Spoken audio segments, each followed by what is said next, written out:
Good morning, everyone. How y'all doing this morning? This is Lonnie Hills Flat-Line Fitness. This is where we burn calories, we flatline fat, we strengthen our hearts. We also learn nutritional facts so that we can live a strong, and not only strong, but also a healthy lifestyle and make better lifestyle choices in regards to fitness and health as well as nutrition. So boom, today's topic is protein. And the reason why I chose protein today is because I think it's very important to understand the amount of protein that we need because of the role that protein plays in our body in regards to the development as well as the healing process, especially if you're an active individual in the gym and whatnot. So let's see what protein is. Protein is a macronutrient that is essential to building muscle mass. Protein makes up to 15% of the body weight chemically. Protein is composed of amino acids, which are organic compounds made of carbon, hydrogen, nitrogen, oxygen, and sulfur. Okay, so now we understand what protein is. It aids in building muscle mass and healing the muscle and things like that, because you guys know that when you're in the gym, that's when you're actually tearing your muscles. And during the healing process is where your muscle grows, and the protein helps in that, helps and aids in that process and speeding it up and promoting growth and things like that. So proteins are made up of amino acids linked together by peptide bonds. The body uses approximately 20 amino acids to build its many different proteins. There are two general classes of amino acids: essential and non-essentials. Okay, essential amino acids are the amino acids basically that your body doesn't produce on its own. So let's read from the card. Essential amino acids cannot be manufactured in the body or are manufactured in insufficient amounts. So that's why they're called essential, very important, because the body doesn't produce them itself. So it needs some help, and you get that through the foods and things like that you eat. Therefore, they must be obtained from food supply. And like I said, just your food supply and whatever it is that you consume that contains protein and things like that. So there are 8 essential, well, let's talk about non-essential amino acids. I think we're going to get into that a little later, but non-essential amino acids, the reason why they're not essential, because the body produces them itself. It doesn't need help in producing those non-essential amino acids. There are 8 essential amino acids. The second group of amino acids are termed basically non-essential amino acids, which means that the body can manufacture them on their own. So, from dietary nitrogen and fragments of carbohydrates and fat. Okay, now let's talk about, we understand what the 2 types of amino acids are and how many there are. There's 8 of them. Let's talk about the digestion process of the protein. Your body breaks down dietary protein into usable amino acids, making these nutrients available to your cells in support of muscle maintenance, immune function, hormone synthesis, red blood cells function, and tissue repair.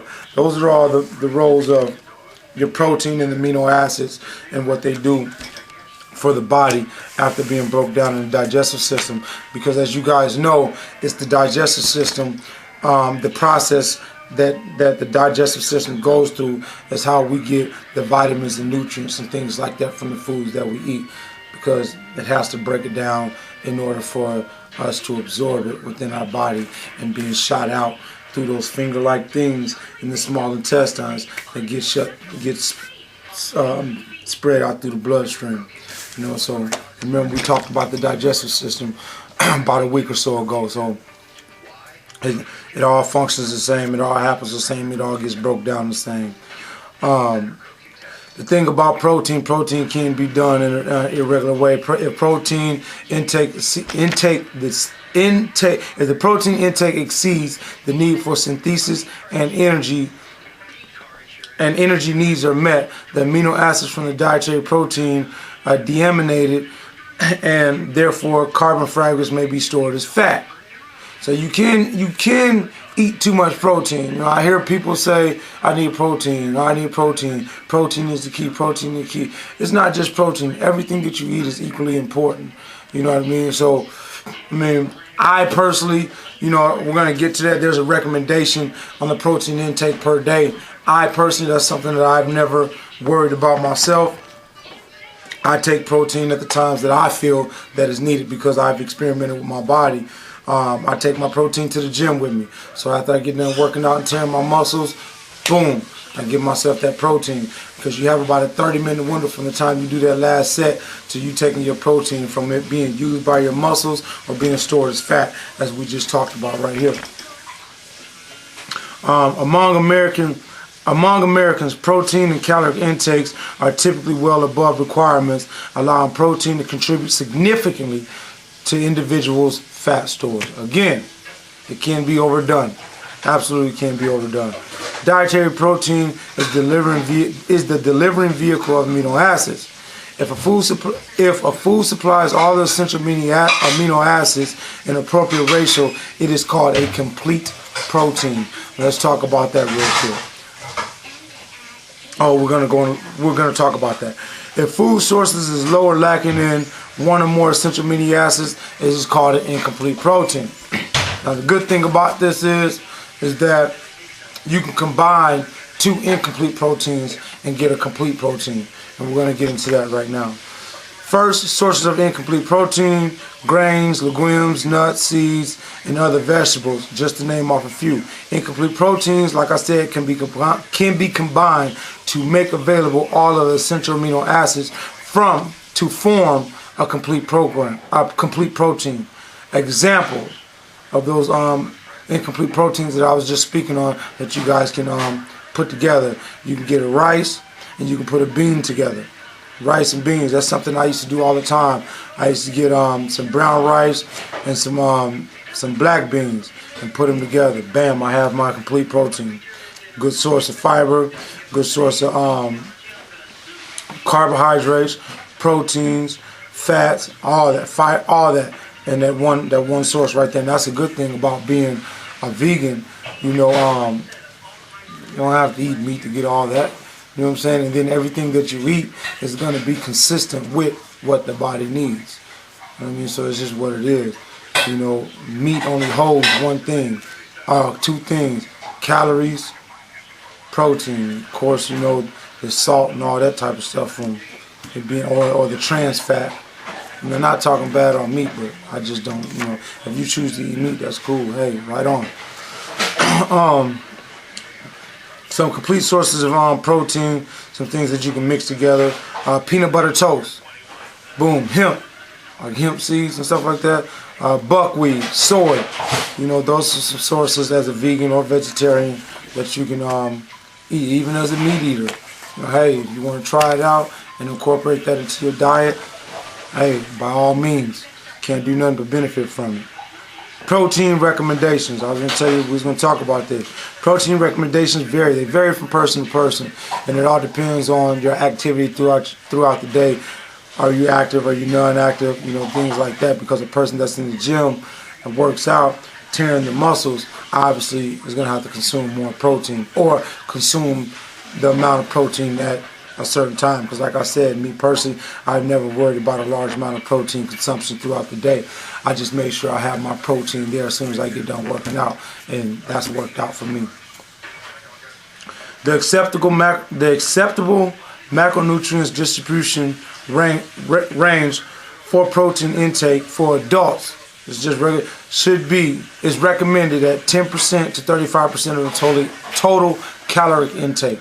Understand? So whatever your calorie intake throughout the day is, your protein intake should be 10 to 35% of that total calorie intake. You know what I'm saying? So you have to figure out the numbers. I didn't figure out the numbers for you this time. Okay, now we're still talking about protein recommendations for a sedentary adult. That's an adult basically who's sitting, doing nothing all day long, just chilling. 0.4 grams per body pound. Okay? So if you weigh 175 pounds, divide that by 0.4 and you'll get your recommendations. Strength athletes who perform in strength training, 0.5 to 0.8 grams per body pound. Okay? endurance athletes, track stars, boxers, and so forth.